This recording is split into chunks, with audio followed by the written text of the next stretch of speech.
وَلَقَدْ نَادَانَا نُوحٌ فَلَنِعْمَ الْمُجِيبُونَ، اور ہمیں پکارا تھا نوح نے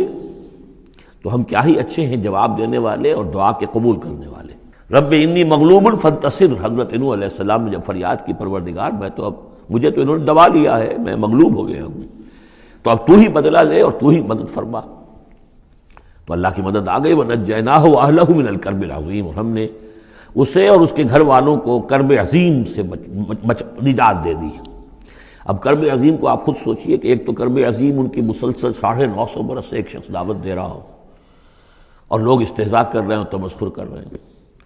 یعنی یوں سمجھیے کہ مکے میں تو یوں کہا جا سکتا ہے کہ ابھی 10-12 برس ہی ہوئے ہیں مسلمانوں، تمہیں یہ جھیلتے ہوئے، ہمارے اس بندے نے 950 برس تک صبر کیا تھا۔ تو اس کا اندازہ کریں کس قدر کرب میں، کس قدر ضیق میں اس کی جان آئی ہوگی۔ جیسے کہ ہم دیکھتے آ رہے ہیں کہ حضور کی جان جس طرح ضیق میں آ گئی تھی کہ ان کے اوپر گویا کہ لوگ عزت کر رہے ہیں، دکھائیے کوئی معجزہ، آپ رسول ہونے کا دعویٰ کرتے ہیں تو ایسا ہی معجزہ دکھائیے جیسے موسیٰ نے دکھائے، جیسے عیسیٰ نے دکھائے۔ اور ادھر سے اللہ تعالیٰ کا فیصلہ یہ ہے کہ کوئی ایسا حصی معجزہ ہم نہیں دکھائیں گے۔ تو چکی کے 2 پارٹوں کے درمیان محمد الرسول اللہ صلی اللہ علیہ وسلم آئے ہوئے۔ یہ تو سورہ انعام جو اس کا کلائمیکس ہے اس موضوع کا، اس عنوان کا، وہ پڑھ چکے ہیں۔ کرب عظیم پھر وہ بھی ہے کہ جب وہ بارش آئی ہے اور طوفان آیا ہے تو اب اس وقت بھی تو جو ہلچل مچی ہوگی اس کا آپ اندازہ کیجئے، کیا بھاگ دوڑ ہوئی ہوگی، کہاں کہاں لوگوں نے جان بچانے کی کوشش کی ہوگی۔ یوں ہی تو نہیں ہو گیا کہ بس آنے واحد کے اندر وہ سب کے سب غرق ہو گئے۔ تو کرب عظیم جو اس وقت ہوا ہے، یوں سمجھیے کہ ایک قیامت صغریٰ ہو گئی ہوگی۔ یا ایھا الناس اتقوا ربکم ان زلزلۃ الساعۃ شیء عظیم، تو اس کا کچھ نہ کچھ عکس تو اس وقت ہوا ہوگا۔ تو اس کرب عظیم سے ہم نے ان کو بچا لیا۔ وجعلنا ذریتہ هم الباقین، یہ آیت بہت اہم ہے حکمت قرآنی اور فلسفہ قرآنی کے اعتبار سے۔ اور ہم نے بنا دیا اسی کی اولاد کو باقی رہنے والا۔ اس سے یہ ثابت ہوتا ہے، یہ ایک اسلوب حصر ہے کہ حضرت نوح کے بعد پھر کسی اور شخص کی نسل دنیا میں چلی نہیں۔ یعنی یہ کہ ان کے ساتھ 72 تھے، 80 تھے، کتنے نہیں تھے۔ ایک جگہ قرآن میں یہ بھی آیا ما آمن معہ الا قلیل، سوائے چند لوگوں کو ایمان نہیں لایا۔ اور گمان یہی ہے کہ یا تو حضرت نوح علیہ السلام اور ان کے 3 بیٹے اور ان کے اہل خانہ، اور ممکن ہے کہ ایک بیوی تو پیچھے رہ گئی، غرق ہونے والی تھی، لیکن کوئی اور بیوی ان کی ہو کہ ان کے ساتھ ہو، اور باقی یہ کہ ممکن ہے ان کے جو کچھ ملازم ہوں گے، خادم ہوں گے بس، اور میرا یہ خیال ہے کہ ان پر کوئی ایمان نہیں لایا۔ پھر ظاہر بات ہے وہ خادم وغیرہ جو ہوتے ہیں پھر ان کے ساتھ تو اتنا اہتمام نہیں ہوتا کہ ان کی اولادیں بھی آگے چل سکیں، لہذا جو اولاد چلی ہے وہ صرف حضرت نوح علیہ السلام کے 3 بیٹوں سے۔ گویا کہ نسل انسانی جو ہے اب دنیا میں جتنے انسان ہیں وہ حضرت نوح علیہ السلام کے 3 بیٹوں کی نسل سے ہیں، سام، حام اور یافس۔ اور یہ کہ اسی لیے ان کو آدم ثانی کہا جاتا ہے۔ آدم اول تو حضرت آدم تھے، انہی سے نسل چلی انسانی، لیکن ابھی جو ہے جو میرا اندازہ تقریباً 2000 برس کا ہے، اس 2000 برس کے عرصے میں اسی علاقے میں آبادی ابھی ہوئی ہے، ابھی آبادی اور ادھر پھیلی نہیں تھی۔ اور وہی وہ عظیم جو ہے سیلاب آ گیا، سب کے سب غرق ہو گئے، چند لوگ جو بچے ان کے ساتھ۔ محسوس ہوتا ہے کہ ان کی بھی آگے نسل نہیں چلی، صرف حضرت نوح علیہ السلام کے 3 بیٹوں سے۔ وَجَعَلْنَا ذُرِّيَّتَهُ هُمُ الْبَاقِينَ، یہ جو ہے اصل کا حصر کا بڑا زوردار جو ہے یہ اسلوب ہے۔ وَتَرَكْنَا عَلَيْهِ فِي الْآخِرِينَ، آخرین، اور ہم نے اسی طریقے پر پھر پچھلوں کو چھوڑ دیا، پچھلوں میں سے کچھ لوگ اسی کے راستے پر چلے، حضرت نوح علیہ السلام کے راستے پر۔ ظاہر بات ہے کہ ان کے 3 بیٹوں کی اولاد کچھ عرصے تک تو یقیناً بالکل دین حق پر اور دین توحید ہی پر چلی ہوگی۔ پھر جیسے وقت گزرا پھر شیطان نے ورغلایا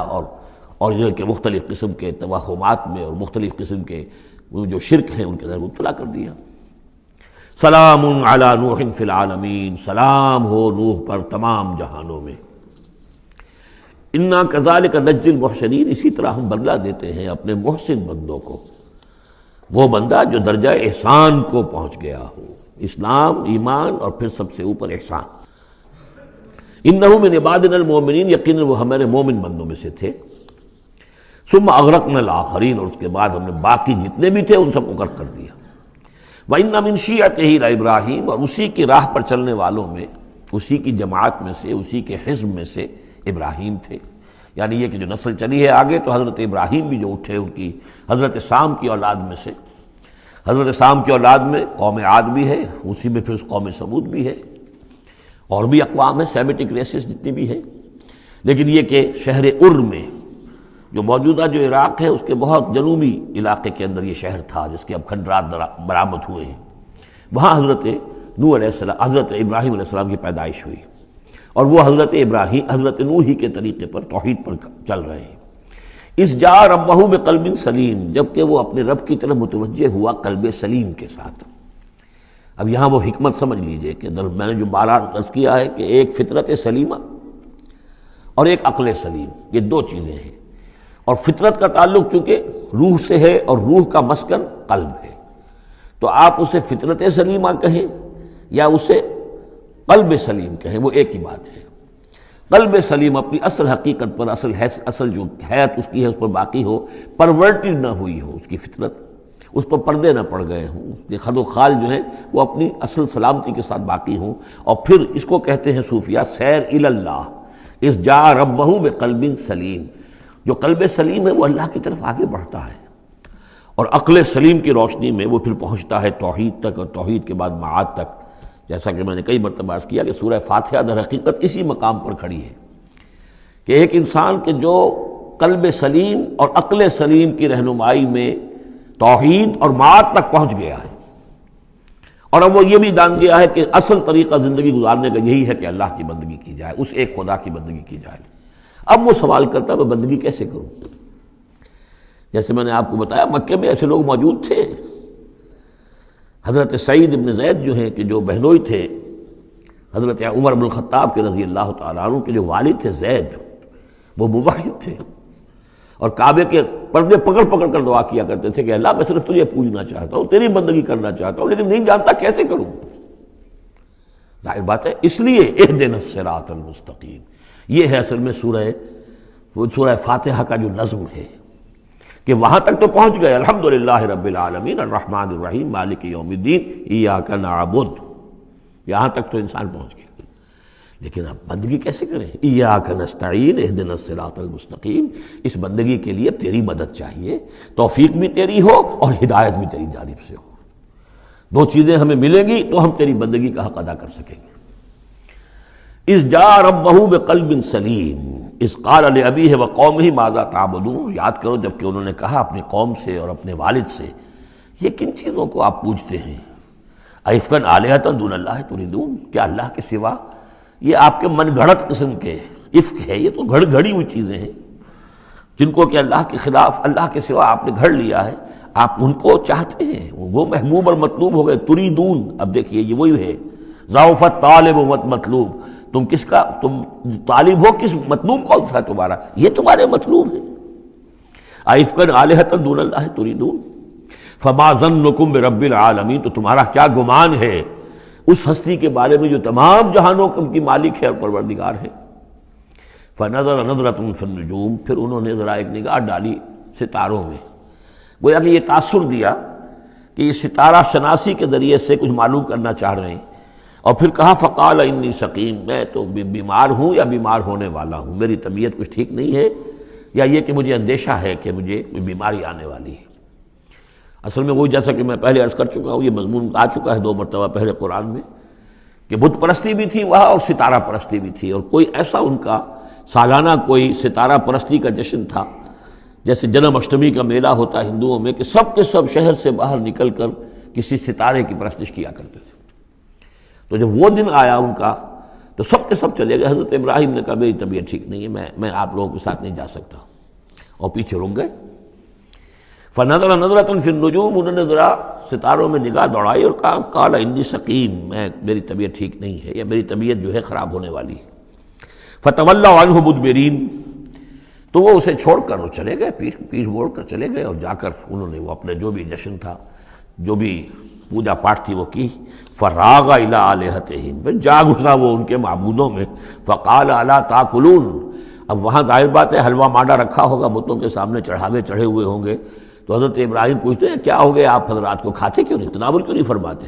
یہ جو کچھ آپ کے پوجنے والوں نے لا کر نذرانہ رکھا ہوا ہے یہاں پر، الا تاکلون،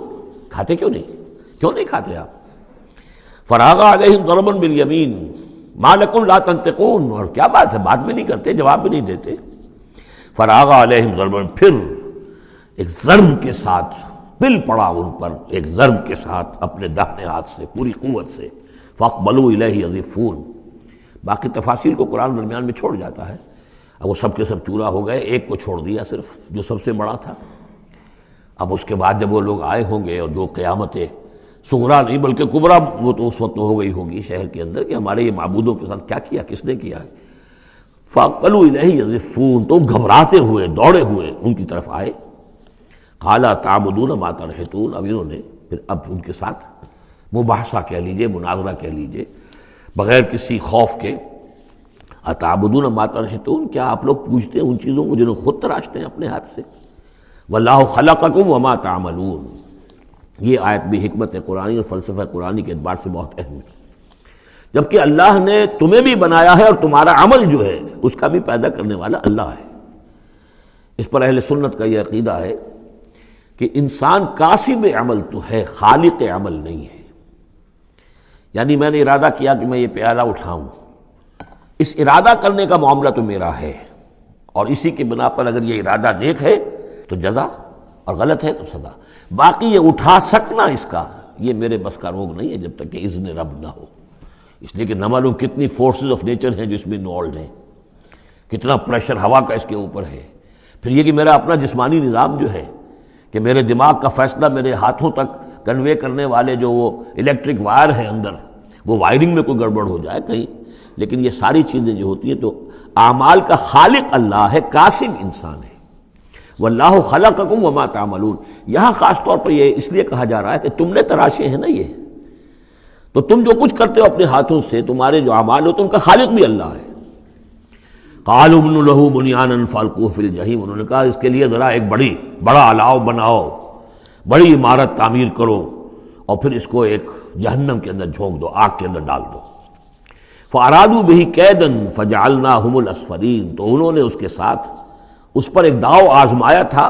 لیکن ہم نے انہی کو کر دیا نیچے، یعنی وہ شکست خوردہ۔ یہ میں اس کی وضاحت کر چکا ہوں پہلے کہ داؤ کون سا تھا۔ یہ داؤ یہ تھا کہ انہیں توقع یہ تھی کہ اب جب بہرحال الاؤ بن رہا ہے، اس میں آگ دکھائی جا رہی ہے، تو حضرت ابراہیم کے علم میں آ رہا ہے، یا ہو سکتا ہے دیکھ بھی رہے ہوں، تو انہیں توقع یہ تھی کہ یہ سارا نشہ ان کا ہرن ہو جائے گا جب یہ دیکھیں گے آگ کو، اور جب گرانے لگیں گے انہیں تو فوراً تائب ہو کر اور ہماری جو بھی ہمارے عقائد ہیں ان میں واپس آ جائیں گے۔ اس لیے کہ یہ آسان کام نہیں ہے، یہ ان کی چال تھی کہ یہ آ کر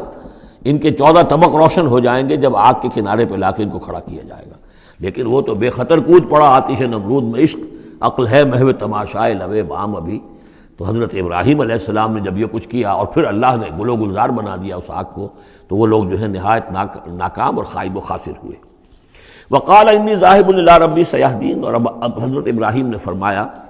کہ میں اپنے رب کی طرف جاتا ہوں، وہ مجھے ہدایت دے گا، یعنی راستہ بتائے گا، یعنی اب ہجرت کر رہے ہیں۔ یہ قانون ہے جب کسی نبی اور رسول کے قتل پر آمادہ ہو، ظاہر بات ہے کہ آمادگی سے کیا آگے بڑھ کر، انہوں تو آمادگی سے بھی آگے نکل گئے، اپنی طرف سے تو ڈال ہی دیا نا آگ میں، اللہ نے بچا لیا اور بات ہے۔ جیسے کہ یہودیوں نے حضرت مسیح کو تو اپنے طور پر تو سولی پر چڑھا دیا، اللہ نے جو کیا وہ علیحدہ بات ہے، اللہ نے معجزے کے طور پر ان کو آسمان پر اٹھا لیا۔ قال انی ذاہب الی ربی سیہدین، میں تو اب اپنے رب کی طرف ہجرت کروں گا اور وہ مجھے راستہ بتائے گا، میں جاؤں کہاں۔ رب ہب لی من الصالحین، بہت لمبا راستہ انہیں لینا پڑا ہے، اس لیے کہ یہ عراق اور شام اور فلسطین کے درمیان بہت بڑا صحرا ہے درمیان میں، یہ زیادہ تر جو شرق اردن کا پورا علاقہ بہت زبردست صحرا ہے یہ، تو ادھر سے کوئی جا ہی نہیں سکتا تھا، وہ تو وہی جو دریا کے ساتھ ساتھ جو ہے فرات کے ساتھ ساتھ ہوتے ہوئے اوپر گئے ہیں، ہاران کا علاقہ ہوتا تھا، شمالی شام کا علاقہ، پھر وہاں سے پھر نیچے اترے ہیں اور فلسطین کے علاقے میں پہنچے، بہت لمبا سفر کرنا پڑا۔ وقال انی ذاہب الی ربی سیہدین رب ہب لی من الصالحین، اور اب دل سے ایک دعا نکلی، پروردگار مجھے عطا فرما کوئی نیک بیٹا، صالح بیٹا، ہب لی مجھے دے، بخش دے۔ فبشرناہ بغلام حلیم، تو ہم نے اسے ایک ایسے بیٹے کی بشارت دی جو حلیم ہے۔ اس لفظ حلیم کے بارے میں ایک بات بہت نوٹ کر لیجئے، یہ قرآن مجید میں صرف اللہ کے لیے آیا ہے یا صرف دو اشخاص کے لیے، حضرت ابراہیم کے لیے اور حضرت اسماعیل کے لیے، تیسری کسی جگہ پر کسی شخصیت کے لیے حلیم کا لفظ نہیں آیا۔ کل 3 مرتبہ آیا ہے غیر اللہ کہہ لیجیے، یعنی باقی تو اللہ کے لیے، حلیم تو وہ تو ہے ہی ہے، بار بار آ رہا ہے، بار بار آ رہا ہے۔ لیکن اللہ کی یہ شان وہ ہے کہ جو گویا کہ زیادہ عام نہیں ہے لوگوں کے اندر، ورنہ یہ کہ کچھ نہ کچھ عکس ہر چیز کا اللہ کی صفات کا لوگوں میں ہے، لیکن حلم جس کو کہتے ہیں، حضرت ابراہیم کے لیے 2 مرتبہ اور حضرت اسماعیل کے لیے یہاں غلام حلیم، اس کے مقابلے میں حضرت اسحاق کے لیے لفظ آتا ہے غلام علیم، علیم اور حلیم، اس کو اچھی طرح نوٹ کر لیجیے، ایک میں علم زیادہ اور انہی سے پھر آگے جو ہے نبوت کا سلسلہ چلا ہے، اور ایک میں حلم زیادہ، وہ حضرت اسماعیل ہے۔ فلما بلغ معه السعي قال يا بني اني ارى في المنام اني اذبحك فانظر ماذا ترى، تو پھر جب وہ پہنچے اس عمر کو کہ ان کے ساتھ بھاگ دوڑ کر سکیں، ان کے کام میں ہاتھ بٹا سکیں، قال یا بنی، انہوں نے کہا ہے میرے بیٹے میں تو دیکھ رہا ہوں، انی ارا فعل مضارع ہے کہ 3 دن ہو گئے مجھے دیکھتے ہوئے، خواب دیکھ رہا ہوں، ایک ہی خواب، میں نیند میں دیکھ رہا ہوں انی اذبحک کہ میں تمہیں ذبح کر رہا ہوں، فانظر ماذا ترى، تو تم دیکھو تمہاری رائے کیا ہے، تمہارا کیا خیال ہے؟ قال یا ابت افعل ما تؤمر، یہ ہے ان کا حلم، انہوں نے کہا فوراً ابا جان کر گزریے جس چیز کا آپ کو حکم ہو رہا ہے، انہیں معلوم ہے کہ میرے والد نبی ہیں اور میرے والد کا خواب وہی ہے، وہ کوئی ایسا خیال نہیں ہے کہ جو من گھڑت خیال ہو یا کسی شیطان کی طرف سے کوئی ان کو جو ہے اس طرح کی چیز جو ہے وہ دکھائی جا رہی ہو۔ تو انہوں نے کچھ نہیں کہا ابا جان پتہ نہیں سوچیے تو صحیح ہے، خواب واقعی خواب صحیح ہے، سچا ہے، کیا ہے؟ نہیں کچھ نہیں۔ یا ابت افعل ما تؤمر ستجدنی انشاءاللہ من الصابرین، قریب انشاءاللہ آپ مجھے پائیں گے صبر کرنے والوں میں۔ یہی میں سمجھتا ہوں کہ ان کا وہ رویہ ہے کہ جس کی وجہ سے یہ حلیم کا خطاب اللہ تعالیٰ کی طرف سے انہیں ملا ہے۔ یہاں یہ بات بھی نوٹ کر لیجئے کہ یہود نے بڑی زبردست کوشش کی ہے تورات میں تحریف کرنے کی، کہ ذبیح اللہ حضرت اسماعیل کے بجائے حضرت اسحاق کو قرار دیا جائے، جگہوں کے نام بدل دیے ہیں، فلسطین میں بھی ایک علاقہ، ایک جگہ کا نام مریا رکھ دیا ہے، مروا، جیسے مروا کے اوپر قربان گاہ تھی وہ مریا وہاں بنا دیا ہے، وہاں بھی ایک مکہ بنا دیا، وادی بقا، وادی بقا وہ مکہ، اس لیے کہ مکہ جو ہے وہ وادی مکہ تھی، جس میں کہ یہ اللہ تعالیٰ نے حضرت ابراہیم کو وہ جگہ بتائی کہ یہ ہے بیت اللہ کا مقام۔ اور یہ کہ عجیب بات یہ ہے کہ بعض ہمارے مفسرین بھی ان کے اس پروپیگنڈے سے متاثر ہو گئے، اور یہ کہ ذبیح اللہ جو ہے وہ حضرت اسماعیل نہیں بلکہ حضرت اسحاق ہے۔ غالباً اگر میرا حافظہ ٹھوکر نہیں کھا رہا تو تبری اس مغالطے میں مبتلا ہو گئے، بہت بڑے مفسر ہیں۔ تو اس پر جو کتاب لکھی مولانا حمید الدین فراہی نے عربی زبان میں، وہ بہت مارکے کی کتاب تھی، الرائے الصحیح فی من هو الذبیح، کون ذبیح ہے اس کے بارے میں صحیح رائے، عربی زبان میں لکھی، اس کا ترجمہ مولانا اسلائی صاحب نے کیا تھا، وہ ہم نے شائع کیا تھا انجمن خدام القرآن کے تحت، غالباً اب بھی کہیں ہوگا، لیکن وہ کتاب اتنی دقیق ہے، اتنی مشکل ہے، عام ذوق کی نہیں ہے، اس لیے میں نے ایک مرتبہ بہت سی وہ شائع کر لی تھی، وہ بہت عرصے تک پڑھی نہیں، پھر اس کے پڑھنے والے نہیں نکلے۔ قال یا بنی انی اری فی المنام انی اذبحک فانظر ماذا تری، قال یا ابت افعل ما تؤمر ستجدنی ان شاء اللہ من الصابرین، فلما اسلما وتلہ للجبین، تو جب ان دونوں نے فرما برداری کی روش اختیار کر لی اور حضرت ابراہیم نے اسماعیل کو لٹا دیا پیشانی کے بل کہ تاکہ چہرہ سامنے نہ ہو، بجائے سامنے وہ چلانے کے چھری اس گدی پر چلانے کی کوشش کی۔ وَنَادَيْنَاهُ يَا ابراہیم، اور ہم نے پکارا ہے ابراہیم کا صدقت الرؤیا، تم نے تو اپنا خواب سچا کر دکھایا۔ اِنَّا كَذَلِكَ نَجْزِي الْمُحْسِنِينَ، ہم اسی طرح اپنے محسن بندوں کو بدلہ دیتے ہیں۔ إِنَّ هَذَا لَهُوَ الْبَلَاءُ الْمُبِينُ، یقیناً یہ بہت بڑی آزمائش تھی۔ یہ شاباش کی حد ہے کہ ممتحن یہ کہے اس سے کہ جس کا امتحان لے رہا ہو کہ بھائی امتحان بڑا سخت لیا تھا میں نے تمہارا واقعتاً، اب یہ شاباش کا جو ہے یوں سمجھیے کہ سب سے آخری شکل ہے کہ ممتحن کہے۔ اس موضوع پر میں نے ایک تحریر لکھی تھی جو کتابچے کی شکل میں موجود ہے، حج اور عید الاضحیٰ اور اس کی حکمت، اس میں نے یہ چیزیں بیان کی ہیں۔ وَفَدَيْنَاهُ بِذِبْحٍ عَظِيمٍ، اور پھر ہم نے اس کی جگہ پر فدیہ، ایک ذبح عظیم، جنت کا ایک میڈھا آیا اور اس کی جگہ پر حضرت اسماعیل کی جگہ پر ذبح ہوا، اور اسی کی پھر اب یہ یاد ہے کہ جو بنائی جا رہی ہے قربانی جو ہوتی ہے۔ وَتَرَكْنَا عَلَيْهِ فِي الْآخِرِينَ، اسی پر ہم نے پھر باقی رکھا پچھلوں میں بھی، یعنی اس میں یہ بھی ہو سکتا ہے کہ پوری ملت ابراہیم مراد ہو، جیسے ملت نوح پر ہم نے باقی رکھا کچھ لوگوں کو جن میں سے حضرت ابراہیم بھی تھے، اور یہ بھی کہ اس قربانی کا خاص طور پر جو ہے اس کا ذکر کیا جا رہا ہو۔ سلام علی ابراہیم، سلام ابراہیم پر، کذالک نجزی المحسنین، اسی طرح ہم بدلہ دیتے ہیں اپنے محسن بندوں کو، انہ من عبادنا المؤمنین، یقیناً وہ ہمارے مومن بندوں میں سے تھے، وبشرناہ باسحاق نبیا من الصالحین، اور ہم نے بشارت دی انہیں اسحاق کی کہ جو انبیاء ہی میں کے زمرے میں سے ایک نبی ہوں گے، وبارکنا علیہ وعلی اسحاق، اور ہم نے اپنی برکتیں نازل فرمائی ان پر بھی اور اسحاق پر بھی علیہم الصلاۃ والسلام، ومن ذریتہما محسن وظالم لنفسہ مبین، اور ان کی اولاد میں سے، نسل میں سے بہت نیکوکار بھی نکلے، بہت محسن بھی نکلے، لیکن یہ کہ ظالم لنفسہ مبین، صاف صاف اپنے نفس پر ظلم کرنے والے بھی نکلے، ہر طرح کے لوگ نکلے۔ وَلَقَدْ مَنَنَّا عَلَىٰ مُوسَىٰ وَهَارُونَ، یہ قصص النبیین کے انداز کی صورت ہے جو میں یہ اصطلاحات سے آپ کو واقف کرا چکا ہوں۔ وَلَقَدْ مَنَنَّا عَلَىٰ مُوسَىٰ وَهَارُونَ، اور اسی طرح ہم نے موسیٰ اور ہارون پر بھی احسان فرمایا، وَنَجَّيْنَاهُمَا وَقَوْمَهُمَا مِنَ الْكَرْبِ الْعَظِيمِ، اور ہم نے انہیں دونوں کو اور ان کی قوم کو کرب عظیم، اس بڑی کرب سے اور بڑے غم اور اردو سے نجات دلائی، نجات دی۔ وَنَصَرْنَاهُمْ فَكَانُوا هُمُ الْغَالِبِينَ، اور ہم نے ان کی مدد کی پھر وہی غالب ہوئے، یعنی ان کے سامنے ان کا دشمن جو ہے غرق ہوا۔ وَآتَيْنَاهُمُ الْكِتَابَ الْمُسْتَبِينَ، اور ہم نے ان دونوں کو وہ کتاب دی، یعنی تورات کے جو بہت ہی واضح ہے، ہر چیز کو واضح کرنے والی۔ وَهَدَيْنَاهُمَ الصِّرَاطَ الْمُسْتَقِيمَ، اور ہم نے دونوں کو راستہ دکھایا، سیدھا راستہ، صراط مستقیم کی ہدایت دی۔ وَتَرَكْنَا عَلَيْهِمَا فِي الْآخِرِينَ، اور اسی پر ہم نے باقی رکھا انہی کی ملت پر پچھلوں میں بھی۔ سلام علی موسیٰ وہارون، سلام موسیٰ پر بھی اور ہارون پر بھی۔ انا کذالک نجزی المحسنین انہما من عبادنا المؤمنین وان الیاس لمن المرسلین، اور یقیناً الیاس بھی ہمارے رسولوں میں سے تھے، یہ حضرت ہارون کی نسل میں سے تھے۔ اور بال بک ایک شہر ہے بال کا، بک اصل میں پرانی عبرانی زبان میں شہر کو کہتے تھے، بکہ، تو یہ بکہ جو تھا یہ بک، تو بال بک، بک کا شہر، تو یہ تو یوں سمجھیے کہ اللہ کا گھر، اللہ کا شہر، اور یہ ایک بال کا بھی ایک شہر تھا، بال ان کا بہت بڑا معبود تھا، اور وہ سانڈ کی شکل میں اس کا بت بنتا تھا۔ وَإِنَّ إِلْيَاسَ لَمِنَ الْمُرْسَلِينَ إِذْ قَالَ لِقَوْمِهِ أَلَا تَتَّقُونَ، جبکہ انہوں نے اپنی قوم سے یہ کہا کہ تم تقوی اختیار نہیں کرتے، ڈرتے نہیں ہو۔ أَتَدْعُونَ بَالًا، تم پکارتے ہو بال کو، وَتَذَرُونَ أَحْسَنَ الْخَالِقِينَ، اور جو بہترین خالق ہے اس کو تم نے چھوڑ دیا ہے۔ اللہ ربکم، جو اللہ ہے تمہارا رب ہے، وَرَبَّ آبائکم الأولین، اور تمہارے جو پچھلے آباء و اجداد تھے ان سب کا رب ہے۔ فَكَذَّبُوهُ فَإِنَّهُمْ لَمُحْضَرُونَ، تو انہوں نے اس کو جھٹلا دیا، اور تو وہ سب کے سب جو ہیں وہ پکڑے ہوئے آئیں گے قیامت کے دن، گرفتار ہو کر حاضر کر دیے جائیں گے، محضر ہوں گے۔ الا عباد اللہ المخلصین، سوائے ان میں سے ان اللہ کے نیک بندوں کے کہ جن کو اللہ نے اپنے لیے خالص کر لیا تھا۔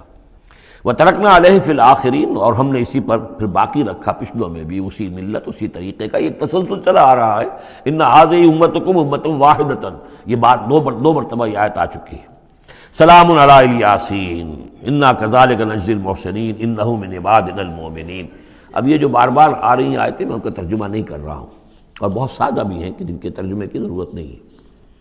وَإِنَّ لُوطًا لَمِنَ الْمُرْسَلِينَ، اور یقیناً لوط بھی رسولوں میں سے تھے، اذ نجیناہ وَأَہْلَهُ اجمعین، جبکہ ہم نے اسے بھی نجات دی اور ان کے گھر والوں کو بھی، سب کو۔ اصل میں اس کے سب کی تفصیل قرآن مجید سے تو ایسے معلوم ہوتا ہے کہ خاصا بڑا خاندان ہوگا، خاصا بڑا گھرانہ ہوگا، جن میں سے صرف ایک جو ہے عورت، ان کی بیوی جو تھی وہ رہ گئی پیچھے۔ تورات سے یہ معلوم ہوتا ہے کہ ان کی صرف 2 بیٹیاں تھیں اور کوئی خاندان نہیں تھا، بس وہ اپنی 2 بیٹیوں کو لے کر نکلے ہیں، واللہ عالم۔ قرآن کے بیان سے اندازہ جو ہوتا اہل، تو معلوم ہوتا کہ خاندان جو ہے وہ کسی سائزیبل ہوگا، واللہ عالم۔ الا عجوزا فی الغابرین، سوائے ایک بڑھیا کے جو پیچھے رہنے والوں میں تھی۔ ثم دمرنا الاخرین، پھر ہم نے جڑ سے اکھاڑ کر پٹک دیا پچھلوں کو، باقیوں کو۔ وَإِنَّكُمْ لَتَمُرُّونَ عَلَيْهِمْ مُصْبِحِينَ، اور تم گزرتے ہی ہو صبح کے وقت ان پر سے، یعنی جہاں ان کے کھنڈرات تھے، جس کے بارے میں ابھی حال ہی میں خبر آئی ہے کہ کچھ برٹش جو ہیں آرکیالوجی وغیرہ سے جن کو دلچسپی ہے اور جو اس کے ماہر ہیں، تحقیق کی ہے کہ وہ ڈیڈ سی کے پانی کی سطح کے نیچے اب آثار تلاش کیے جا چکے ہیں اس سدوم اور عمورہ کے، وہ موجود ہیں، اور تورات اور قرآن دونوں کی پوری توثیق ہو گئی ہے۔ انشاءاللہ اب یہ ساری، اب حضرت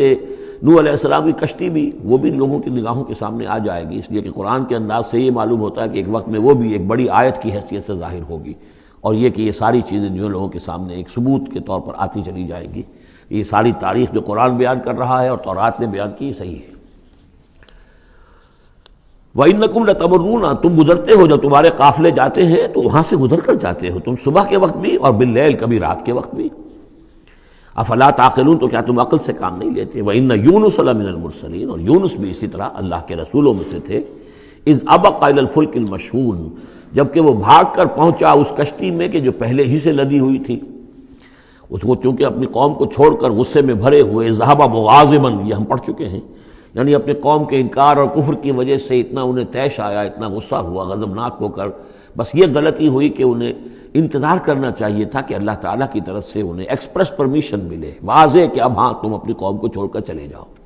اس کے بغیر رسول اپنی جگہ نہیں چھوڑ سکتا. لیکن یہ کہ وہ اس وقت جو ان کے اندر حمیت حق تھی وہ اتنے جوش میں آئی کہ بس ایک بات کا سہو ہو گیا، خطا ہو گئی. اب وہ گئے ہیں چھوڑ کر، تو پھر وہ غالباً وہی دجلہ اور فرات میں سے کسی دریا کے اندر کوئی کشتی ہوگی، اس میں یہ سوار ہو گئے. فَسَاهَمَ فَكَانَ مِنَ الْمُدْحَضِينَ، تو اس کشتی کا کوئی ڈولنے لگی، کوئی معلوم ہوا کہ ڈوب جائے گی. تو انہوں نے یہ کہا ان کے اپنے رواج کے مطابق، یا تو یہ کہ وزن کم کرنے کے اعتبار سے سوچا ہوگا کہ ایک آدمی کو تو یہاں سے اترنا ہوگا ورنہ پوری کشتی ڈوب جائے گی. روایات میں یہ بھی آتا ہے کہ انہوں نے سمجھا کہ کوئی غلام بھاگا ہوا آیا ہے اور اس کی وجہ سے ہماری یہ کشتی جو ہے یہ اب یہ ڈوبنے کے قریب آ گئی ہے. تو پھر اس قرآن اندازی کی کہ کون ہے وہ، اور قرآن اندازی میں نام حضرت یونس کا نکلا. تو انہوں نے اٹھا کے انہیں اور وہ دریا میں پھینک دیا. فساہما، انہوں نے قرآ ڈالا. فکان من المدحضین، تو وہی ہوا جسے دھکیل دیا گیا دریا کے اندر. فالتقمہ الحوت، تو اسے نگل لیا مچھلی نے، کوئی ویل ہوگی بڑی مچھلی، اور آج کل تو آپ کو معلوم ہے جس سائز کی ہوتی ہیں. وہو ملیم، اور وہ ملامت زدہ تھے اللہ کی طرف سے. اب ظاہر بات ہے کہ جو بھی خطا ہو جاتی ہے اور جتنی بڑی شخصیت ہوتی ہے اس کے بارے میں ان کی چھوٹی سی خطا کے اوپر بھی اللہ کا جو اظہار ہوتا ہے ناراضگی کا، وہ بہت سخت ہوتا ہے. جن کے رتبے ہیں سوا، ان کی سوا مشکل ہے ان کے مقامات کے اعتبار سے. فلولا انہ کان من المسبحین، تو اگر نہ ہوتے وہ تسبیح کرنے والوں میں سے، لا الہ الا انت سبحانک انی کنت من الظالمین، وہ ہم پڑھ چکے ہیں آیت کریمہ. اس کا انہوں نے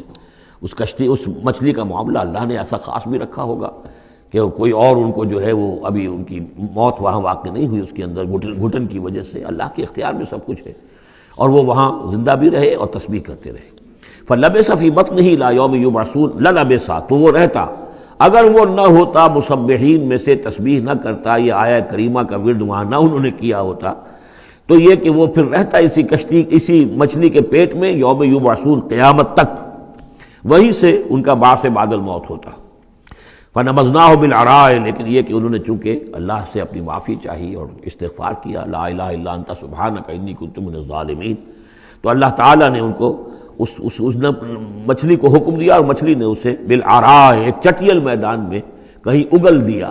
اور جا کر وہ ایک ساحل کے پر کسی پر چٹیل میدان کے اوپر وہ ڈال دیے گئے. وہو سقیم، حالت ان کی خستہ تھی. مچھلی کے پیٹ میں رہے ہیں تو کوئی ڈائجسٹیو جوسز وغیرہ نے آخر کھال وال کو جو کچھ کیا ہوگا، بہت خستہ حالت کے اندر وہ مچھلی نے اگل دیا. اب وہ چٹیل میدان پر پڑے ہیں. اب یہ جو ہے فَأَنبَتْنَا عَلَيْهِ شَجَرَةً مِّن يَقْطِين، تو ہم نے اس پر ایک یقطین کا درخت اگا دیا.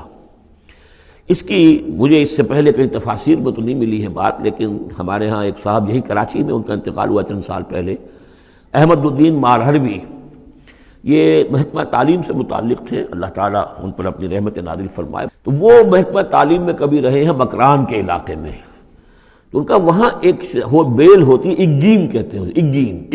اگین، یہ یعنی بلوچوں کے ہاں اور مکرانیوں کے ہاں اس کا نام اگین ہے. اور وہ بیل ایسی ہے کہ جس کے پتے بڑے بڑے ہوتے ہیں اور وہ زمین میں پھیلتی جاتی ہے، اور اس کے اندر کچھ ایسا انسیکٹیسائیڈ ہے، کوئی ایسی چیز ہے، ریپیلنٹ ہے، کہ کوئی جو ہے حشرات الارض اس کے قریب نہیں آتے. تو اللہ تعالیٰ نے وہ اگین کا درخت جو ہے، یقطین جو ہے، اب وہ قاف گاف بنتا ہے، وہ تو آپ کو معلوم ہے پورے سعودی عرب میں بھی قاف جو ہے قم کو وہ گم ہی کہتے ہیں، تو یقطین سے یقین سے اگین وہ بن گیا ہوگا. تو وہ اب بھی موجود ہے، وہ پودا وہ ایک بیل کی طرح پھیلتا ہے، اور اس کا جو ایک جو ہے جیسے ہمارے یہاں گھیا ہوتا ہے، گول گھیا، اس قسم کا اس کا پھل ہوتا ہے، بہت میٹھا، وہ اس میں لگتا ہے. تو اللہ تعالیٰ نے ان کے لیے گویا کہ انتظام کر دیا کہ یہ یہاں پڑے ہیں تو ان کے زخم وغیرہ ٹھیک ہوں، کھال صحیح ہو، لہٰذا ان کے اوپر کوئی جو ہے حشرات الارض ان کے اوپر حملہ آور نہ ہو جائیں، کوئی بیکٹیریا نہ آ جائیں. تو وہ چیز ریپیلنٹ جو ہے وہ اس کے اندر موجود تھی اگین کے اندر. وَأَنبَتْنَا عَلَيْهِ شَجَرَةً مِّن يَقْطِين، ہم نے یقطین کی ایک بیل اس کے اوپر اگا دی. اب اس کا سایہ بھی ہو گیا، دھوپ سے بھی بچت ہو گئی، اور وہاں پڑے پڑے ہی وہ جو پھل جو ہوگا اس کا، کہ جو اس کے اندر مٹھاس بھی تھی اور غذا بھی دے رہی ہے، تو وہاں سے ان کو وہ پھل بھی اللہ نے دے دیا۔ وَأَرْسَلْنَاهُ إِلَىٰ مِائَةِ أَلْفٍ أَوْ يَزِيدُونَ، پھر ہم نے انہیں ٹھیک کر کے، یعنی صحت یاب کر کے، پھر ہم نے انہیں بھیج دیا 1,00,000 انسانوں کی طرف۔ آیا یہ اپنی ہی قوم کی طرف واپس آئے ہیں یا کسی اور قوم کی طرف بھیجے گئے، یہ یقین کے ساتھ معلوم نہیں ہے، لیکن یہ کہ پھر انہیں، اور غالباً یہی ہے اغلب کہ اپنی ہی قوم کے پاس واپس آ گئے، جن کا کہ عذاب ٹل گیا تھا، حالانکہ عذاب کے آثار شروع ہو چکے تھے، لیکن سورہ یونس میں ہم پڑھ چکے ہیں ایک ہی یہ واقعہ ہوا ہے تاریخ میں کہ عذاب کے آثار شروع ہونے کے بعد کوئی قوم توبہ کرے اور اس کی توبہ قبول ہو جائے، اور یہ کہ عذاب الہی ٹل جائے۔